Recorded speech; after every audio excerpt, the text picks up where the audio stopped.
পৃথিবী সর্বনাশের জন্য যারা দায়ী তারা আমরা সবাই এখানে হাজির। আমরা আসামি।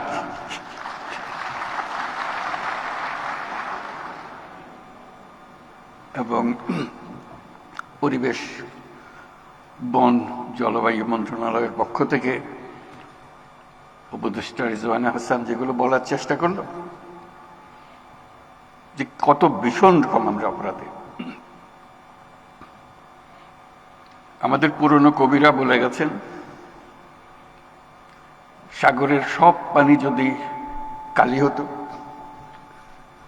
বনের সব গাছ যদি কলম হতো, তাহলে এই অপরাধের বর্ণনা শেষ করা যেত না। এত অপরাধ আমরা করে যাচ্ছি প্রতিদিন। রিজওয়ানা হাসান তার কিছুটা করুণভাবে তুলে ধরল তার প্রচেষ্টার কথা। এই বিশাল যজ্ঞের মধ্যে মন্ত্রণালয়ের প্রচেষ্টা,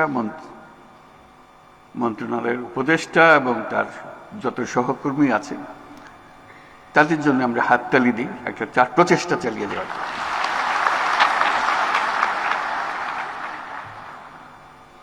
এতে নতুন করে আমাদের পক্ষে যোগ দেওয়ার কিছু নাই, শুধু স্মরণ করা ব্যর্থতার কথা, অপর্যাপ্ততার কথা, অবজ্ঞার কথা, অবহেলার কথা। আজকে যে বিশেষ দিবস আমরা পালন করছি, সেই দিবসকে উপলক্ষ করে আমাদের গাফিলতিগুলো স্মরণ করা।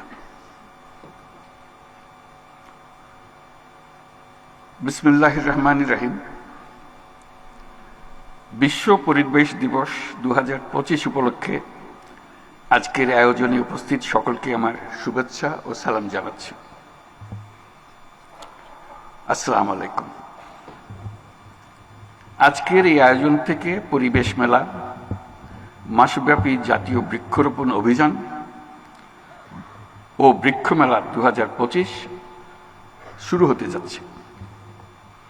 আমি আশা করি সকল জেলা ও উপজেলা পর্যায়ে বৃক্ষরোপণ ও বৃক্ষ মেলা চলবে এবং উৎসাহের সঙ্গে চলবে। এই বছর বিশ্ব পরিবেশ দিবসের প্রতিপাদ্য হল এন্ডিং প্লাস্টিক পলিউশন। আজকের পৃথিবী নানান রকমের সংকটে জড়িত। যুদ্ধ বিগ্রহ, প্রযুক্তির ব্যাপক প্রসার, অপব্যবহার আমাদের সামনে নানা রকমের চ্যালেঞ্জ সৃষ্টি করেছে। কিন্তু সেই চ্যালেঞ্জটা আমরা এখনো অনেকে উপলব্ধি করতে পারছি না, সেটা হলো প্রকৃতির বিধ্বংসী রূপ। এটা প্রকৃতির দোষ না, আমাদের দোষ। আমরা মানুষ যারা এখানে বসবাস করি, প্রকৃতির সঙ্গে তাল মিলিয়ে চলার কথা, সেটা তাল মিলিয়ে না চলে উল্টো দিকে চলে। দোষটা প্রকৃতি না, দোষটা হলো প্রকৃতি বিধ্বংসী এক জীব যার নাম মানুষ। আমাদের সামনে দৈত্যাকারে হাজির হওয়ার প্রস্তুতি নিচ্ছে জলবায়ু সংকট। আমি প্রস্তুতি নিচ্ছে বলবো না, বলবো যে কাজ শুরু করে দিয়েছে। প্লাস্টিকের ব্যবহার পৃথিবীতে 3 ধরনের সংকটকে বাড়িয়ে দিয়েছে: জলবায়ুগত সংকট, প্রকৃতিগত সংকট, জীববৈচিত্র্যের ক্ষতি। এটা শুধু প্লাস্টিকের জন্য, আরো বহু জিনিস আছে। প্লাস্টিক এমন জিনিসে দাঁড়িয়ে গেছে যে ক্রমাগত হুঙ্কার দিচ্ছে, হয় আমরা থাকবো না হয় তোমরা থাকবে। দুজন একসঙ্গে থাকতে পারবে না, এর জায়গা নেই। এবং তাদের জয়যাত্রা অব্যাহত রয়েছে। তারা দাঁড়িয়ে দাঁড়িয়ে খিলখিল করে হাসি আমাদের অসহায়ত্ব দেখে, আমাদের উদ্যোগের অভাব দেখে, যে আমরা সব জয় করে নিলাম, তোমরা কিছুই করতে পারতেছো না। সেই অসহায় অবস্থা থেকে আজকে আমরা এই 2025 সালের এই দিবস উদযাপন করছি। প্লাস্টিক ব্যবস্থাপনা ঠিকঠাক না থাকায় পৃথিবীর জলাশয়গুলো পলিথিন আর প্লাস্টিকে ছেয়ে গেছে। জীববৈচিত্র্য ধ্বংসের মুখে পড়ছে। কেন? আমাদের কি শক্তি নাই বলে? তা না, আমরা পাত্তা দিচ্ছি না বলে। আমাদের কোনো গরজ না, চলছি তো, ঠিকই তো আছে।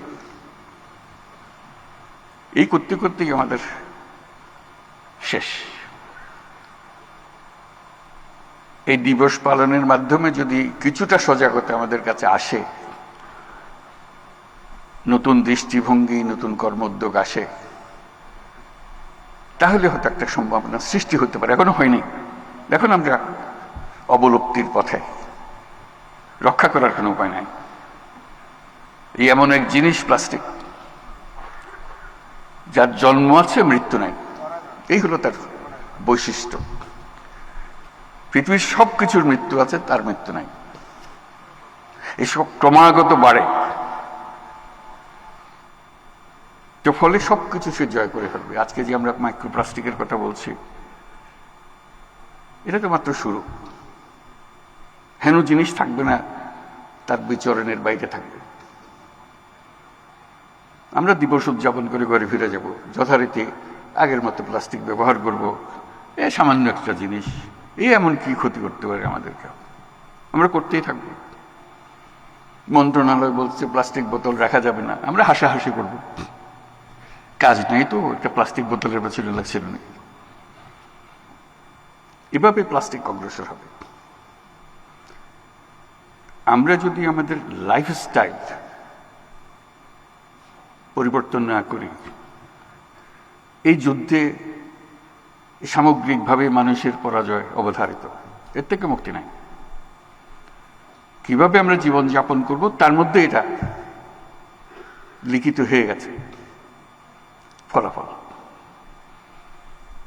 প্লাস্টিকও আমরা ছাড়বো না, ধ্বংস আমাদেরকে ছাড়বে না। এই পথ থেকে আমরা কিভাবে বের হব, সেটাই হলো এখন আজকের দিনের বিবেচ্য আলোচ্য বিষয়। বিশ্বে প্লাস্টিক বর্জ্য ব্যবস্থাপনায় বাংলাদেশের অবস্থান 9ম। এতে খুশি হব নাকি নারাজ হব বুঝতে পারছি না। মানে কারো কোনো অবস্থান থাকবেই বা কেন এটার মধ্যে? এই জিনিসের জন্য আমরা কেন আত্মাহুতি দেব? পরিষ্কার, আমরা সুইসাইডাল পথে আছি, আত্মাহুতির পথে আছি। এবং সেটা শুধু একদিনে বসে আনুষ্ঠানিকভাবে সবাই বসে আলাপ করে বাড়ি ফিরে যাব, যথারীতি আবার আমাদের জীবন চলতে থাকবে ধ্বংসের পথে।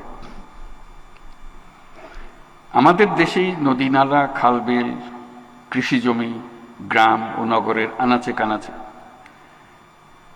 পলিথিন আর প্লাস্টিকের ছড়াছড়ি আমরা সবাই জানি। কোন কোন নদীর নিচে তলদেশে 7-8 ফুট প্লাস্টিকের আস্তরণ পড়ে গেছে ইতিমধ্যে। এটা শুধু উদ্বেগজনক নয়, এটা ভয়ঙ্কর। এর চেয়েও ভয়াবহ বিষয় হচ্ছে মাইক্রোপ্লাস্টিক, যেটা খালি চোখে দেখা যায় না। একটু আগে রিজওয়ান আমাদেরকে বোঝালো, মায়ের দুধের মধ্যেও মাইক্রোপ্লাস্টিক। আর তার যাবার জায়গা আর কি বাকি রইল? শিশু জন্ম থেকে মাইক্রোপ্লাস্টিক নিয়ে জন্ম দিচ্ছে। কয়েকদিন আগে দেশের ইলিশ মাছের ভেতর মাইক্রোপ্লাস্টিকের অস্তিত্ব পাওয়া গেছে। সেটা তো একটা মাছ, আর বহু মাছ আছে। কাজেই আমাদের আর দেরি করার সময় নেই। আমাদের এখনই জেগে উঠতে হবে যে এই সমস্যার সমাধান না হলে আমাদের অস্তিত্ব নাই। অন্তর্বর্তীকালীন সরকার দায়িত্ব গ্রহণ করেই পলিথিন শপিং ব্যাগের বিরুদ্ধে ব্যবস্থা নিতে শুরু করেছে। প্লাস্টিকের বহু রূপ, তার মধ্যে একটা রূপ হলো পানির বোতল। আমাদের মন্ত্রণালয় এটাকে একটা সিম্বল হিসেবে, তার বিরুদ্ধে প্রতিরোধ গড়ে তোলার সিম্বল হিসেবে এই আন্দোলনটা শুরু করেছে। হাসাহাসি হয়েছে, কিন্তু মানুষ অন্তত আলোচনায় আনতে বাধ্য হয়েছে কি হবে এটা দিয়ে। ভালো বিষয় হচ্ছে আমার কাছে যেটা আশান্বিত করে আমাকে, যারা বয়সের যত তরুণ তারা তত সিরিয়াসলি বিষয়টাকে দেখে। আমরা যারা বয়স্ক হয়ে গেছি আমাদের কোনো গ্রাহ্য হয় না। তরুণরা চিন্তা করছে, আমরা আশা করি আরো বেশি চিন্তা করবে। এই পৃথিবীতে তাদের বেঁচে থাকতে হলে এই হলো তাদের 1 নম্বর শত্রু। দ্বিতীয় শত্রু কোথায় কিভাবে আসবে জানি না, এটার থেকে মুক্তি না পেলে আর বাকিগুলোর প্রশ্ন ওঠে না।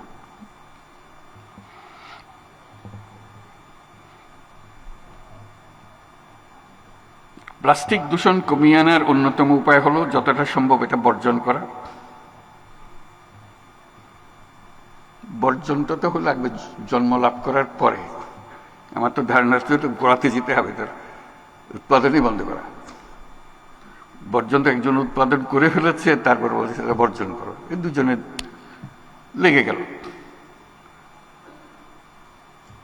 গোড়াতে যদি আমরা উৎপাদনটাই বন্ধ করতে পারি তাহলে আর বর্জনের প্রশ্ন আমাদের আর থাকে না, আমাদের সমস্যার মধ্যে আমরা পড়ি না। এবং উৎপাদন বন্ধ করলে যে দুনিয়া অচল হয়ে যাবে তাও না, কষ্ট হবে। এটা সহজ জিনিস মনে হচ্ছিল, এটা সহজ থেকে কঠিন হবে। পলিথিন বেশি দিন আগের জিনিস না, মাত্র সেদিনের জিনিস। আমাদের বয়সে পলিথিনের জন্ম, এর আগে ছিল না পৃথিবীতে। কিন্তু পলিথিন ছাড়া পৃথিবী অচল এ কথা বলার কোনো সাধ্য নেই। লক্ষ লক্ষ বছর ধরে পৃথিবী চলেছে, মানুষের পরিবর্তন হয়েছে, ইতিহাসের পরিবর্তন হয়েছে, অর্থনীতির পরিবর্তন হয়েছে। প্লাস্টিক দরকার হয়, হঠাৎ এসে সে বিশ্ব জয় করে বসে গেল। এবং আমরা এরকম এডিক্টেড হয়ে গেলাম এটাতে, চোখ খুলে কিছু তাকাতে পারছি না। সেটাই হলো বিপদ।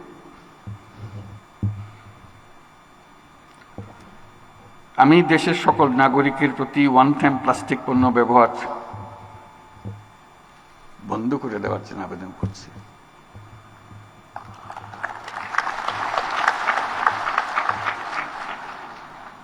আমরা একটা পদ্ধতি তরুণদের জন্য শুরু করেছিলাম, সেটা বলতে পারি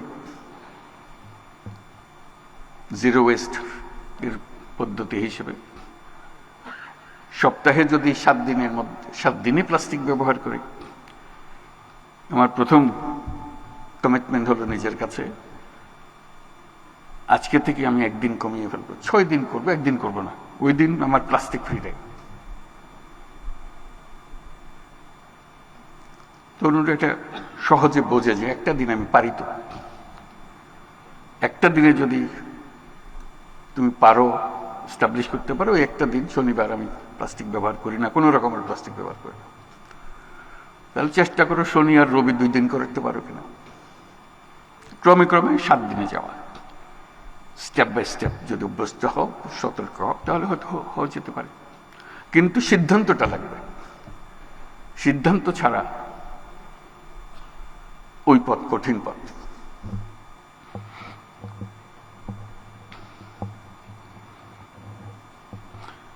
এর প্রাথমিক পদক্ষেপ হিসেবে আমি ইতিমধ্যে সরকারি সকল কার্যালয়কে একটি সুনির্দিষ্ট সময়সীমার মধ্যে ওয়ান টাইম প্লাস্টিকের ব্যবহার বন্ধ করার নির্দেশ দিচ্ছি।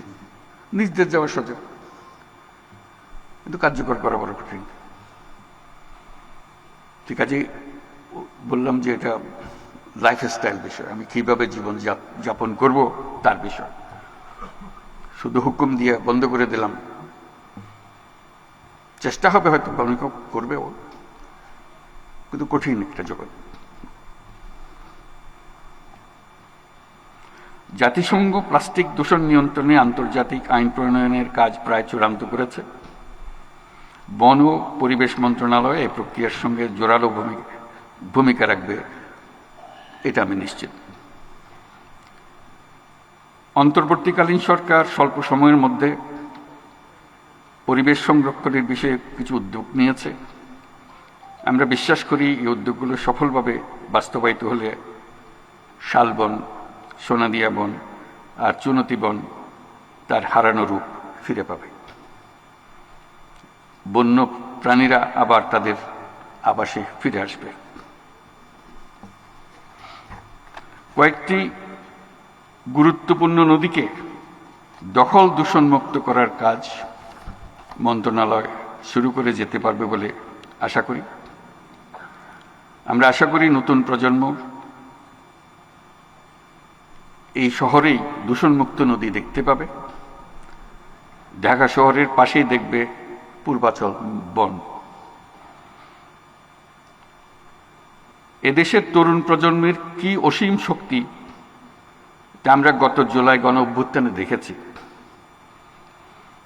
আমি আজ আবারও বাংলাদেশের তরুণ সমাজের প্রতি আমার আস্থা ও শ্রদ্ধা জানাচ্ছি। একই সাথে স্মরণ করছি জুলাই গণ অভ্যুত্থানে সকল শহীদদের এবং যারা আহত হয়েছেন তাদের দ্রুত আরোগ্য কামনা করছি। তরুণরাই আমাদের নতুন বাংলাদেশ গড়ার স্বপ্ন দেখতে অনুপ্রাণিত করেছে। আমি বরাবরের মতো আবারও বলছি, এই তরুণ প্রজন্মই ইতিহাসের সবচেয়ে শক্তিশালী, সবচেয়ে সৃজনশীল তরুণ প্রজন্ম। আমি এদেশের তরুণ সমাজের প্রতি আহ্বান জানাই, জলবায়ু সংকট মোকাবেলায় এবং পরিবেশ দূষণ রোধে তোমরা তোমাদের কার্যকর ভূমিকা অবশ্যই রাখবে। নিজের মধ্যে এমন সংকল্প করতে হবে যে আজ থেকে আমি আমার দৈনন্দিন জীবনে কার্বন নিঃসরণ শূন্যতে নিয়ে আসব। আমি এখন প্রতিদিন এটার পদক্ষেপে এগিয়ে যাব। দেশের সকল নাগরিকের প্রতি আমি আহ্বান জানাই, আমাদের অবশ্যই আত্মবিধ্বংসী চিন্তাভাবনা থেকে মুক্ত হতে হবে। অর্থনৈতিক লাভের জন্য পরিবেশের ক্ষতি করে যাব, এটা আমি কিছুতেই নিজেকে মানতে দেব না। বন্যা, ভূমিকম্প, জলোচ্ছ্বাস এ ধরনের প্রাকৃতিক বিপর্যয়ের সময় আমরা বুঝতে পারি যে প্রকৃতি কত শক্তিধর। আমরা যদি পরিবেশ ও জলবায়ু বিপর্যয়কে বাড়াতে না চাই, অবশ্যই আমাদের পরিবেশ বান্ধব উন্নয়নে নজর দিতে হবে। নদী ধ্বংস করে, বন জঙ্গল উজাড় করে, জীববৈচিত্র্য ধ্বংস করে যা হয় সেটা অন্য যাই কিছু হোক, অবশ্যই এটা উন্নয়ন নয়। উন্নয়ন সম্বন্ধে আমাদের ধারণা সম্পূর্ণ পাল্টে দিতে হবে। আজকের এই আয়োজনে দুটি আনন্দের দিকে দৃষ্টি আকর্ষণ করছি। প্রথম আনন্দের সংবাদটি হলো, আজকে পরিবেশ, বন ও বন্যপ্রাণীর জীবন রক্ষায় অসামান্য অবদান রাখার জন্য 31টি প্রতিষ্ঠান ও ব্যক্তিকে জাতীয় পুরস্কার দেওয়া হচ্ছে।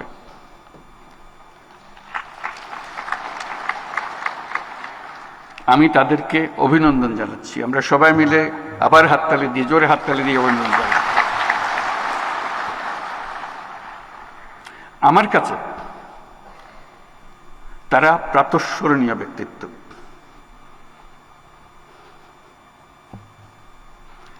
আমরা যেন তাদের পদাঙ্ক অনুসরণ করতে পারি, আমাদের সন্তানরা যেন তাদের পদাঙ্ক অনুসরণ করতে পারে, তার প্রতি দেশের সকল মানুষের দৃষ্টি আকর্ষণ করছে। দ্বিতীয় আনন্দের বিষয়টি হচ্ছে আজকের এই আয়োজন এই অনুষ্ঠানের মধ্যেই শেষ হয়ে যাচ্ছে না, বরং আজকে থেকে শুরু হচ্ছে পরিবেশ মেলা, মাসব্যাপী জাতীয় বৃক্ষরোপণ অভিযান ও বৃক্ষ মেলা 2025 সালের কর্মসূচি। এবারের বৃক্ষমেলার প্রতিপাদ্য হচ্ছে পরিকল্পিত বনায়ন করি, সবুজ বাংলাদেশ গড়ি। বৃক্ষরোপণ ও বৃক্ষমেলা চলবে সকল জেলা এবং উপজেলা পর্যায়ে। আমি আশা করি বন বিভাগ জেলা প্রশাসকদের সাথে সমন্বয় করে উৎসব মুখরভাবে মেলা ও গাছ লাগানোর কর্মসূচি আয়োজন করবে। আজকের এই সম্মেলন থেকে সবার উপস্থিতিতে আমি পরিবেশ মেলা, বৃক্ষ মেলা ও বৃক্ষরোপণ অভিযান 2025-এর শুভ উদ্বোধন ঘোষণা করছি।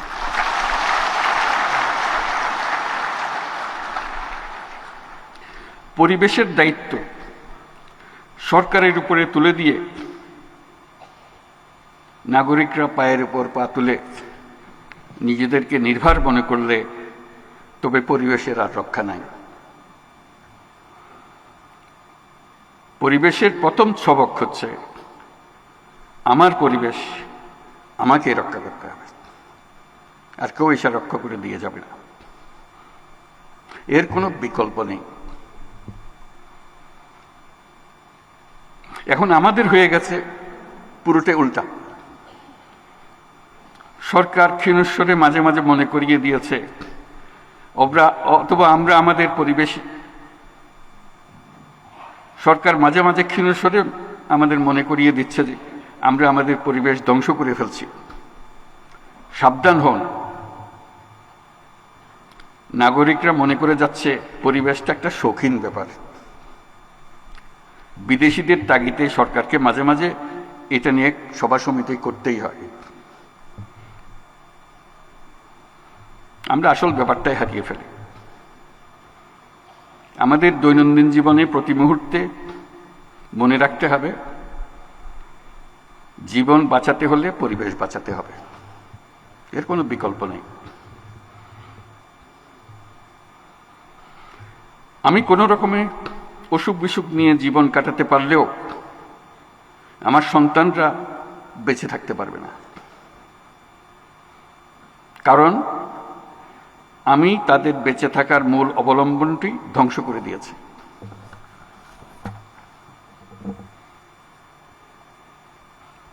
পরিবেশকে হতে হবে নাগরিকদের আন্দোলন, সরকারের আন্দোলন না। নিজেদের টিকিয়ে রাখার সংগ্রাম, এটাই হবে আন্দোলন। নিজের বংশধরদের জীবন নিশ্চিত করার সংগ্রাম, এটাই হবে আন্দোলন। পরিবেশ আপনাকে কষ্ট করে বানিয়ে দিতে হবে না। প্রকৃতি লক্ষ লক্ষ বছর ধরে পরীক্ষা নিরীক্ষা করে এটা আপনাকে বানিয়ে দিয়ে গেছে। অতি চমৎকার একটা ব্যবস্থাটা। আর আমরা এখন উঠে পড়ে লেগেছি এটাকে ধ্বংস করে দেওয়ার জন্য। আমাদের কিরকম শক্তি, এই লক্ষ লক্ষ বছরের যে ফলাফল, আমরা জান দিয়ে চেষ্টা করে যাচ্ছি এটাকে শেষ করে দেওয়ার জন্য। এটাই আমাদের সমস্যা। ধ্বংস করার থেকে বিরত থাকুন। নতুন সৃষ্টি করার কোনো দরকারই নেই। প্রকৃতি আমাদেরকে দিয়ে দিয়েছে সবকিছু। এই ধ্বংস থেকে বিরত থাকলেই আমরা এই সুন্দর পৃথিবী উপভোগ করতে পারব। আমরা গাছ লাগানোর উৎসব করছি, একটু আগে ঘোষণা করলাম, তো ভালো কথা। তার সঙ্গে গাছ কাটা বন্ধ করার অভিযানটাও চালাতে হবে।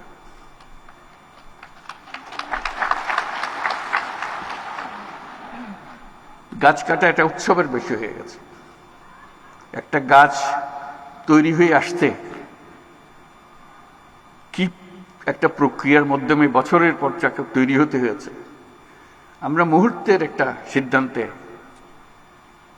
এটাকে কেটে ফেলছি অবলীলাক্রমে। এটা কেন এখানে হয়েছিল, তার কি প্রতিদান আমরা পেয়েছি, কিছুই চিন্তা ভাবনা নেই, মনে হয়েছে কেটে ফেলেছি। প্লাস্টিক পরিবেশের বিষ।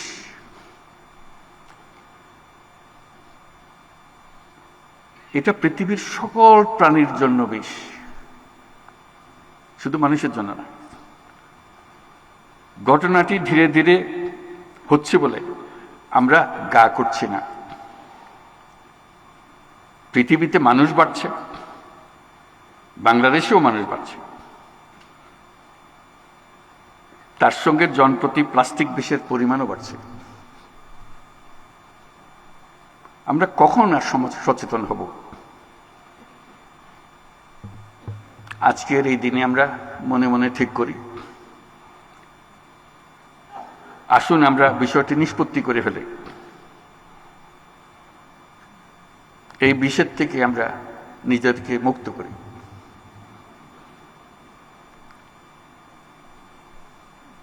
এই আবেদন জানিয়ে আমার কথাগুলো শেষ করলাম। আমার কথাগুলো শোনার জন্য সবাইকে ধন্যবাদ জানাচ্ছি।